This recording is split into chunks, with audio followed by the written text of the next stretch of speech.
colonizers' language.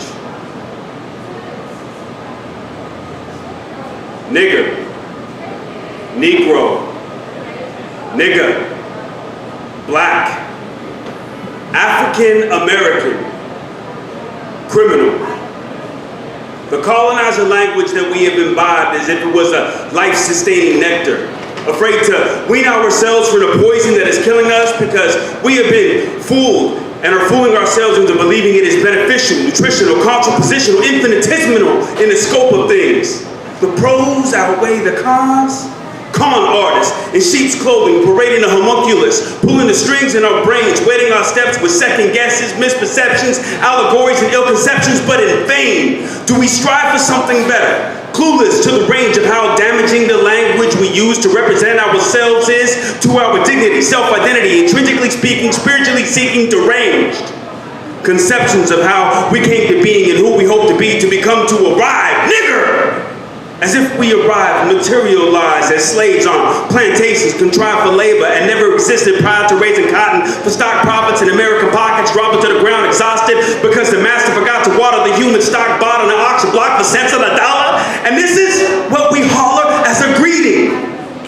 Excuse me, nigga, because I'd rather be an N-I-G-G-A so I can get drunk and smoke weed all day.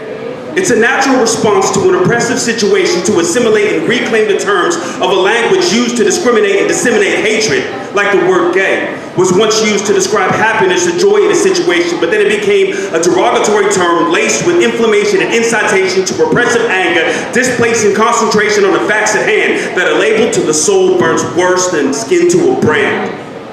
But the word only had power insofar as those convicted, insisted, complicit in its imposition, buckling under the weight's transmission, didn't have the power to defame it. But reclaiming the term robbed it of its power, and now it is adorned with praise.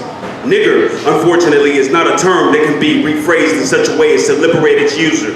To reclaim is to own, and to own a nigger is to be a nigger's master, a colonizer, and the oppressor. So to call oneself a nigger is to be one's own oppressor, but moreover, an overseer whipping her own asses for a master who profits from our disasters.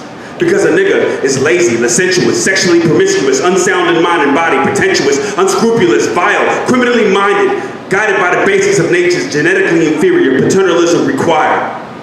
To own the term nigger is to ingest this image, latch it to our sinews, and hang it from our bones as our ancestors hung lynched from branches, and to pass it down to a lineage because the ideology is a spiritual pestilence to the masses.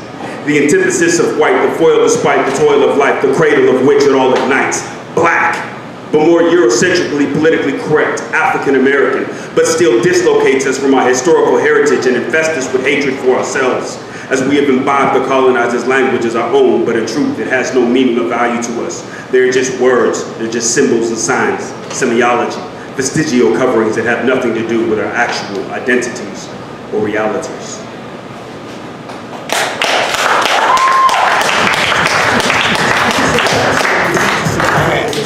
Tell you